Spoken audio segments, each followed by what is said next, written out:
Bonjour et bienvenue pour cette nouvelle édition de Télé d'Alzon avec une présentation un peu différente de d'habitude, mais un sommaire qui reste malgré tout chargé. D'abord, un sujet touchant l'actualité de ces prochains mois, le rapport des jeunes à la politique. Sont-ils oui ou non intéressés par la chose publique? Ce sera l'objet de notre premier reportage. Autre sujet, l'Institut est impliqué dans la construction d'une école en Tanzanie. Un incendie a retardé les travaux, nous verrons où en est la construction. Vous savez, depuis plusieurs années, l'Institut est impliqué dans des partenariats avec des collèges du secondaire. C'est ce qu'on appelle les cordées de la réussite. Nous verrons comment ces partenariats se passent. Et enfin, nous finirons sur une note culturelle, nous nous demanderons si le skate est plus un sport ou un art.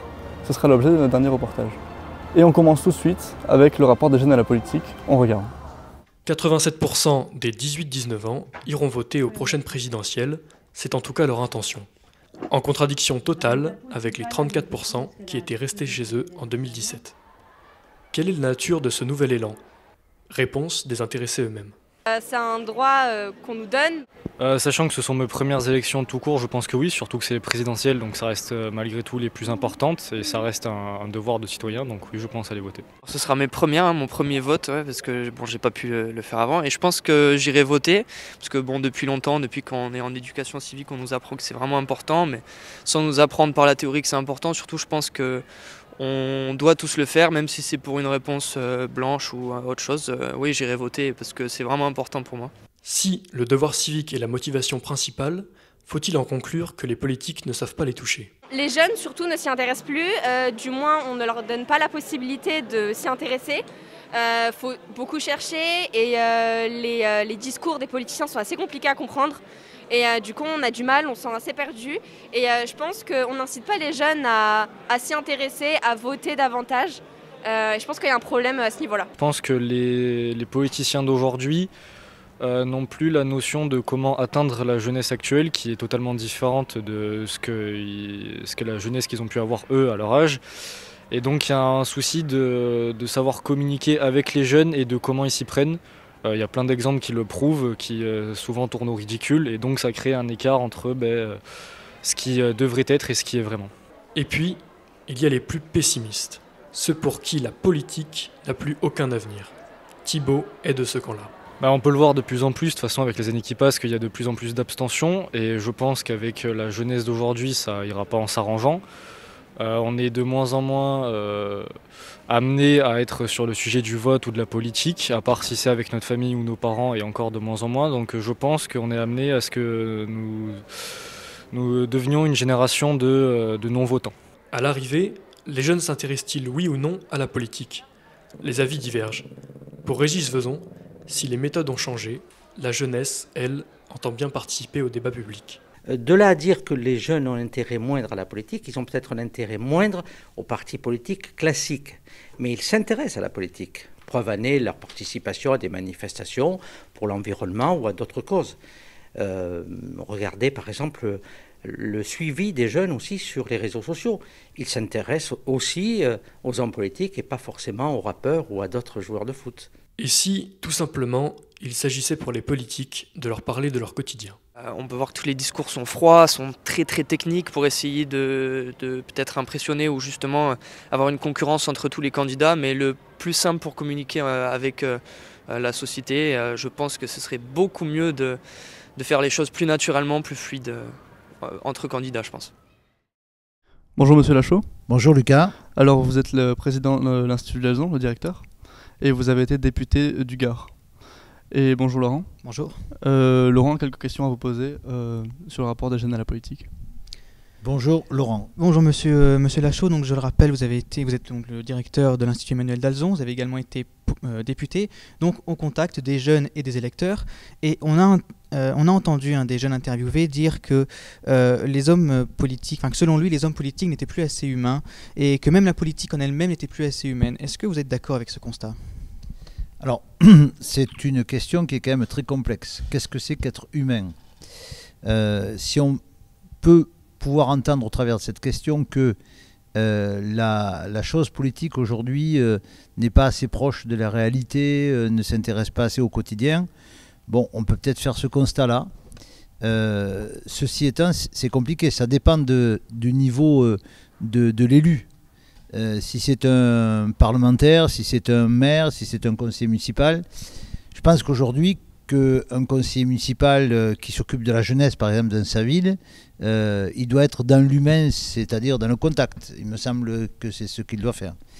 Alors après, ce qui est intéressant dans le reportage qu'on a entendu, c'est aussi le langage employé et la communication actuelle. On peut, oui, se poser des questions sur la communication politique.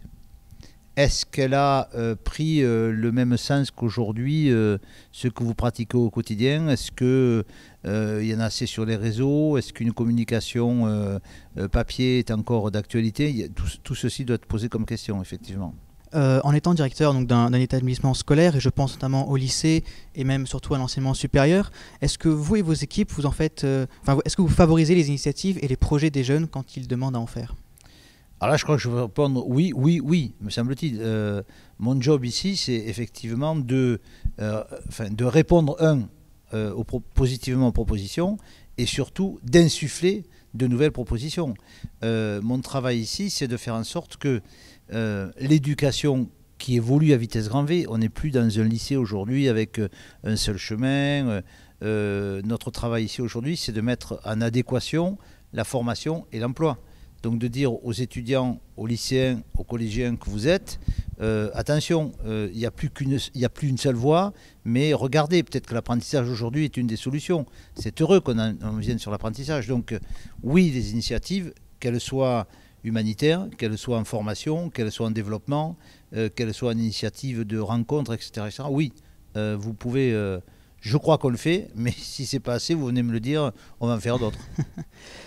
Donc on voit que les jeunes participent à des initiatives, on le voit aussi notamment dans les manifestations, mais néanmoins on le voit avec ce reportage, c'est que le constat, les jeunes ne sont plus autant passionnés par la politique, j'ai envie de dire traditionnelle, que ce qu'ils pouvaient l'être avant. Et est-ce que vous pensez que les politiques en font assez pour justement intéresser les jeunes à la vie publique? Alors, c'est là aussi compliqué de répondre. Je pense qu'il y a quelque chose qui tue la politique.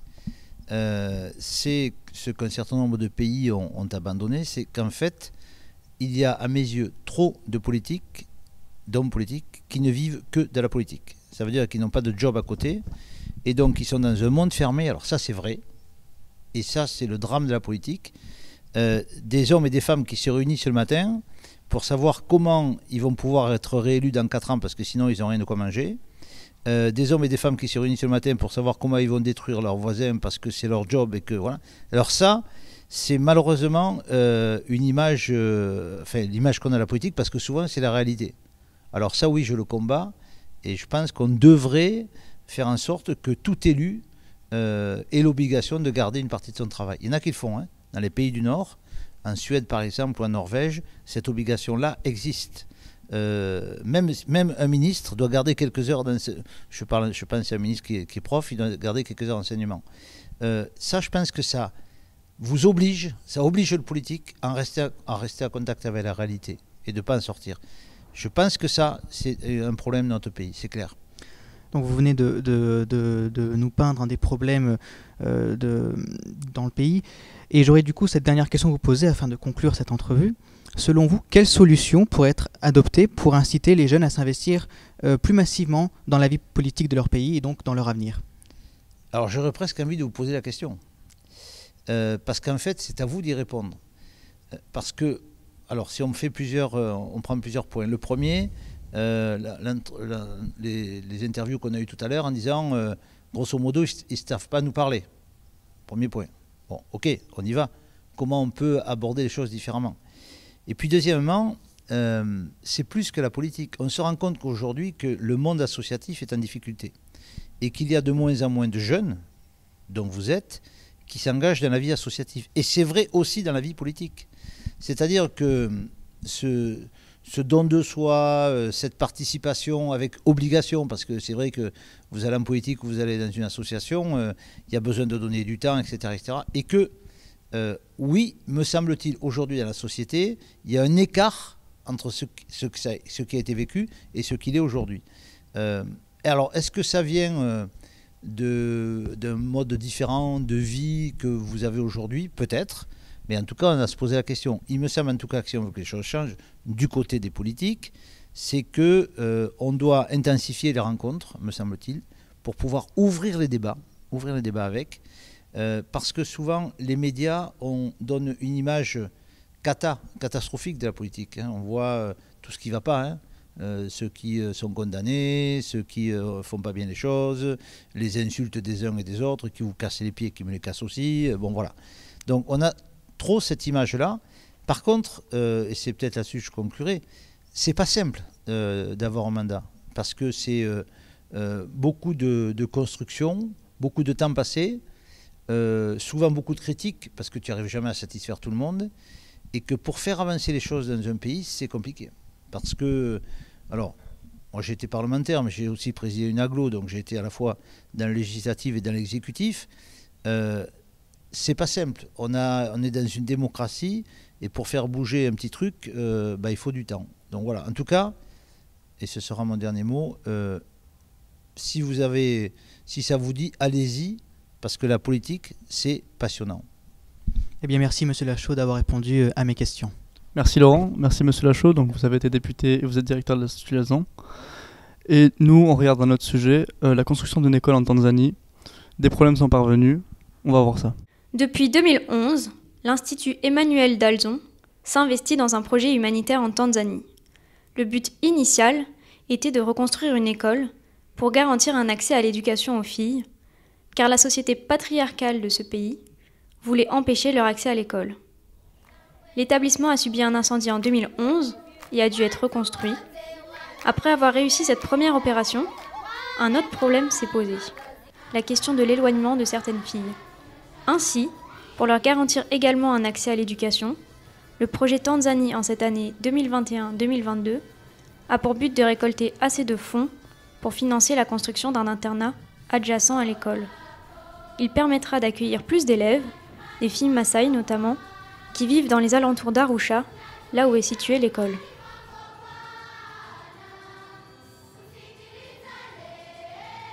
Je m'occupe des relations extérieures, des relations de l'Institut avec l'extérieur. C'est moi qui ai créé la Tanzanie, c'est moi qui ai commencé à introduire notre congrégation en Tanzanie. Nous étions au Congo, nous étions au Rwanda et puis dans l'Afrique de l'Ouest, mais on sentait qu'il était nécessaire d'aller du côté anglophone. Donc nous avons commencé en l'an 2000. En l'an 2000, je suis allée à Arusha avec la responsable du Congo, et puis nous avons fait des prospectives, essayer de voir où on allait loger, qu'est-ce qu'on allait faire, quels étaient les appels. Avec les Assomptionnistes, on avait décidé qu'on allait s'occuper des Maasai, en particulier des filles Maasai.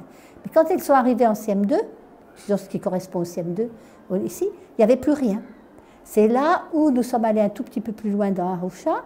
On a acheté un terrain qui était, pas très intéressant pour des commerciaux.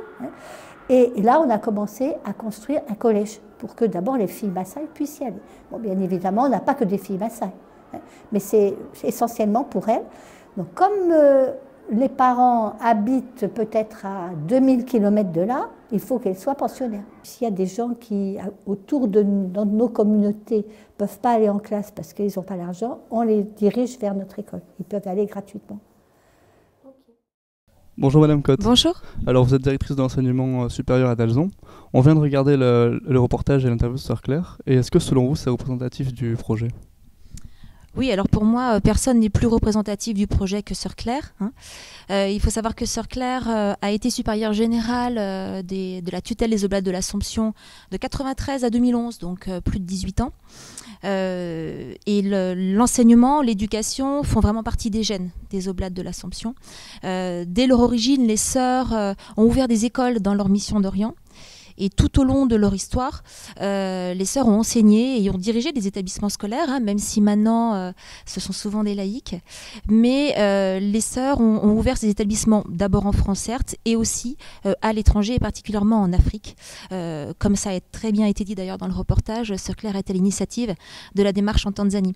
Donc pour répondre à la question, effectivement, je ne vois pas qui pouvait plus représenter ce projet que Sœur Claire. Mais est-ce que selon vous, cela participe au rayonnement de Dalzon ? Oui, je pense que ça participe au rayonnement de l'établissement parce que ça montre un petit peu quelles sont les valeurs de l'Institut. C'est-à-dire que enseigner, c'est une chose, mais éduquer dans la fraternité, éduquer dans le partage, pas seulement penser à ce qui se passe au bout de la rue ou dans notre petit établissement, mais essayer de voir un petit peu quelles sont les conditions d'élèves, d'étudiants, en tous les cas de jeunes de l'âge de nos petits Nîmois, voir que tout le monde n'a pas tout à fait les mêmes conditions de vie. Je pense que ça participe à la formation humaine en fait des jeunes et ça fait partie de notre mission. Mais on sait aussi que Nîmes n'est pas seulement à Nîmes, enfin que Dalzon n'est pas seulement à Nîmes, il est aussi au Grau-du-Roi, à Beaucaire. C'est tout un réseau. Et est-ce que des projets similaires émergent dans justement tout le reste du réseau Dalzon ? Alors c'est vrai qu'au tout début, ça avait été un projet qu'on avait mené avec Sœur Claire et des étudiants dans un atelier solidarité. Et puis petit à petit, les autres sites extérieurs que tu as cités se sont joints à nous sur différentes actions qui ont été montées parmi nos collèges. Je pense à Vistric qui a monté différentes actions, le collège du Grau-du-Roi, le collège de Beaucaire. Ils ont monté différents types de projets pour s'ajouter, je dirais, à ce qu'ont fait les étudiants. Et depuis quelque temps, ça dépasse l'échelle du campus. Est-ce que, sur le plan géopolitique, ça a permis de nouvelles relations entre la France et la Tanzanie ou au contraire de certaines tensions ? Alors notre projet n'avait pas forcément des ambitions géopolitiques, on était beaucoup plus modeste que ça. Ce qui est certain, c'est que ça a rapproché les établissements, ça a rapproché les enseignants. On est en relation directe avec Sœur Léa qui nous accueille, qui est un petit peu quand même notre relais sur place, qui accueille nos étudiants quand on vient. Et en tous les cas, ça a permis d'ouvrir un petit peu les écoutilles et de lancer d'autres types de projets. Puisqu'il y a eu l'idée, alors qui a un tout petit peu été freinée par la crise sanitaire, mais de lancer des correspondances un petit peu entre nos étudiants et nos jeunes aussi, nos collégiens, nos lycéens, pourquoi pas, et des élèves du même âge là-bas, de manière à pouvoir échanger régulièrement entre eux. Est-ce que vous savez si d'autres projets, que ce soit à Dalzon ou autre part, ont émergé en s'inspirant justement de cette construction d'école ? Alors oui, d'autres ont émergé puisque pendant 3 années, nous avons travaillé ici sur un projet fédérateur pour l'ouverture, pour la construction même d'une école au Vietnam, où nous avions été sollicités aussi par des sœurs qui scolarisaient des élèves à partir de 6 ans. Et donc, il y avait un souci pour les élèves pour les petits qui n'avaient pas 6 ans, qui souvent étaient un petit peu livrés à eux-mêmes. Et on a été sollicités justement pour monter une école pour ces petits. Et l'idée a été de dire, plutôt que de cantonner ça uniquement sur des étudiants, on va lancer ce projet de manière fédératrice entre tous nos collèges, nos lycées, tous nos sites. Et on a même été rejoints par d'autres villes et on a pu ouvrir cette école. Merci Virginie Cotte. Donc je rappelle que vous êtes directrice de l'enseignement supérieur à Dalzon. Et d'ailleurs, ce n'est pas le seul projet dans lequel est impliqué l'Institut. On a aussi les Cordées de la Réussite. On regarde. En 2008, le projet Les Cordées de la Réussite voit le jour. Il permet un échange intellectuel, ludique et pédagogique entre des étudiants de prépa et des collégiens. Accueillis par le collège Jules Verne, les étudiants purent échanger physiquement tout en respectant les restrictions sanitaires. Un processus qui ravit les professeurs, ayant de grandes attentes pour les cordées de cette année. Donc les attentes des élèves pour les cordées, c'est vraiment d'avoir une ouverture au niveau des études post-bac. Parce que les élèves qui viennent de Jules Verne sont des élèves issus de quartier. Et peu d'élèves ont des frères et sœurs qui ont fait des études. Ou s'ils ont fait des études, la plupart ont fait des études à la fac, université. Le but d'avoir des étudiants qui font les cordées, c'est vraiment d'avoir une connaissance sur le monde post-bac, sur les classes préparatoires et sur ce qu'on peut faire comme possibilité. Cette démarche, prise par les établissements, permet un suivi scolaire indépendamment du corps professoral, auquel les collégiens tiennent particulièrement, notamment concernant le soutien scolaire et l'orientation. Je m'attends à de l'aide au niveau scolaire parce qu'il y a certaines matières où j'ai un petit peu de mal, même si ça va. Et aussi au niveau orientation, parce que je suis un peu perdue. Je voulais m'orienter d'abord sur des études scientifiques, après je me suis réorientée sur du littéraire et donc je ne sais pas trop quoi faire en fait. L'aspect social des cordées apporte également détermination et volontariat aux collégiens, souhaitant à leur tour prendre part à ce projet. Si j'en ai l'occasion, oui, parce que j'aime beaucoup le côté social qu'il y a dedans, rencontrer des personnes, aider les gens aussi, j'aime ça, donc si j'en ai l'occasion, je le ferai avec plaisir. Oui, j'aimerais bien pour aider mon prochain parce que je sais que moi j'aurais aimé qu'on m'aide.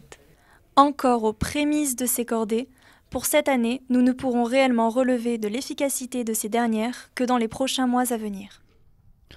Bonjour Madame Reboul. Bonjour. Alors vous êtes professeur à Dalzon et vous vous occupez des cordées de la réussite. Et Florent, bonjour Florent, a quelques questions à vous poser justement sur cette organisation.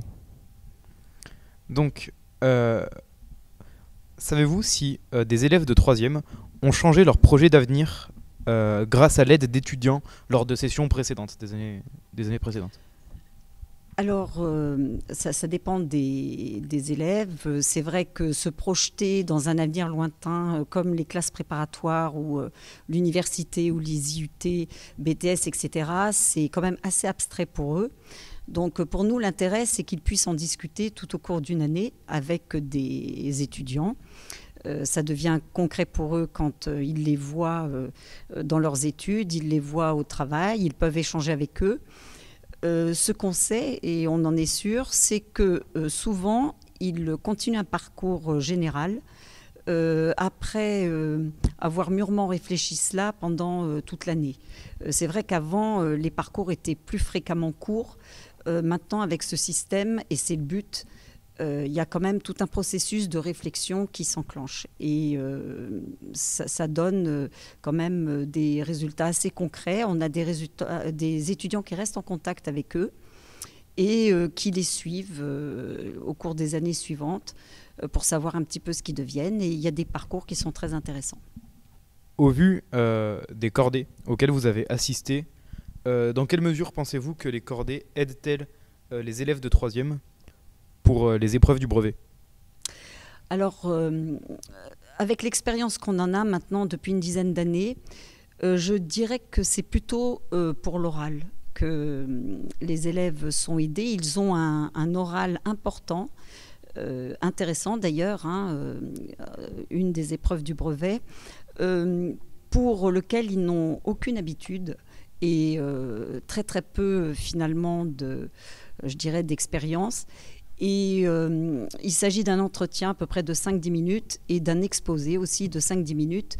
Et pour eux, c'est vraiment très flou quand ils arrivent en 3e.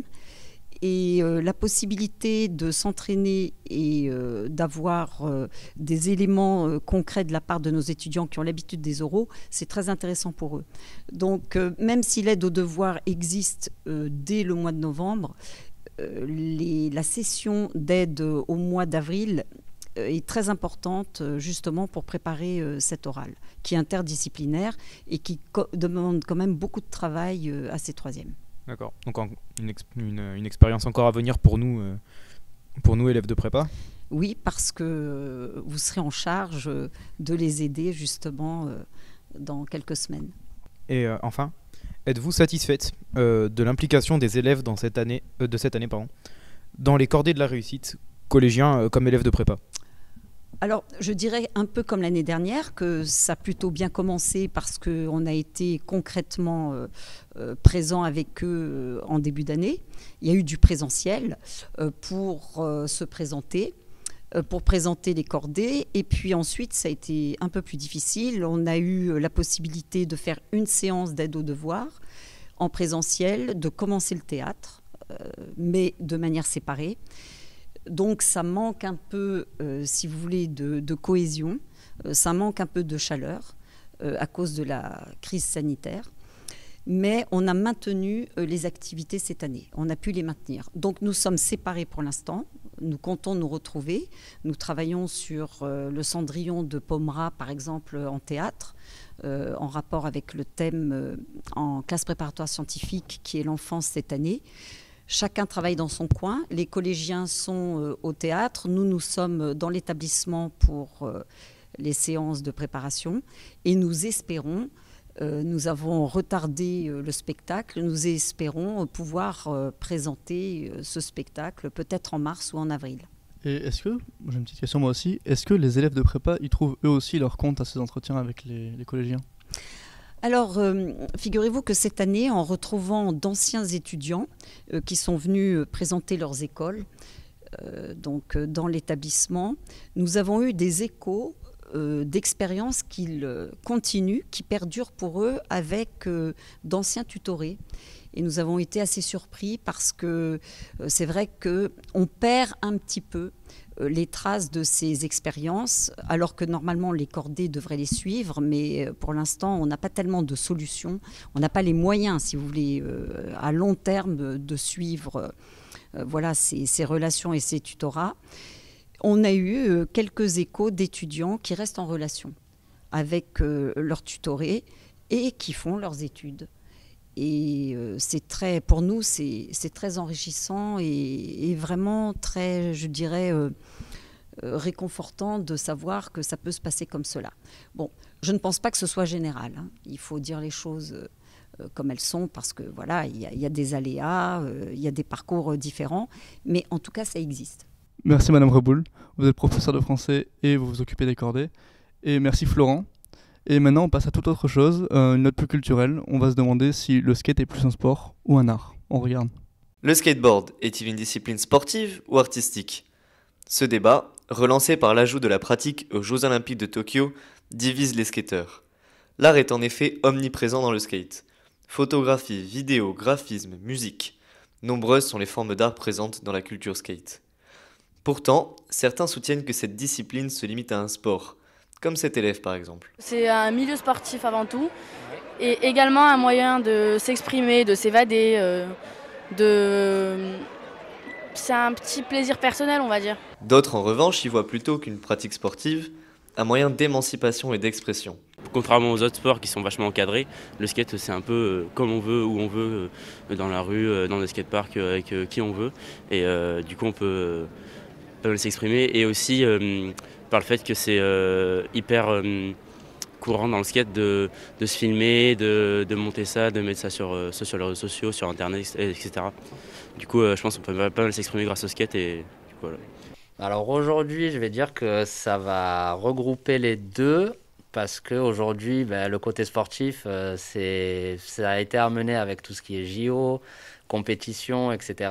Ça reste une activité physique, donc forcément, ça peut être apparenté à du sport. Mais pour moi, c'est un art avant tout, ouais. Un art avant un sport, ouais, clairement.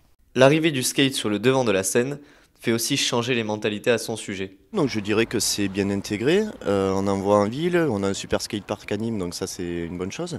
Mais ouais, peut-être qu'il est dénigré par rapport à d'autres sports, c'est fort possible, c'est peut-être une question de génération aussi. Une discipline de moins en moins marginalisée donc, qui a pour avantage d'être accessible à tous et à toute heure, ce qui a favorisé sa démocratisation en période de confinement notamment. Le confinement, oui, ça a permis l'année dernière de démocratiser un peu plus la pratique par rapport au fait qu'il n'y ait pas besoin spécialement d'infrastructures pour pratiquer le skate, quoi. C'est quelque chose qui te permet de sortir un peu des cours aussi. En sortant des cours, ça relâche un peu, ça fait du bien quoi, d'aller skater, puis de voir ses amis, passer des journées avec eux et tout. Qu'il soit art ou sport, le skate reste une discipline praticable partout et accessible à tous. Merci de nous avoir suivis jusqu'au bout, merci aux différents intervenants, et on se retrouve bientôt pour une prochaine édition.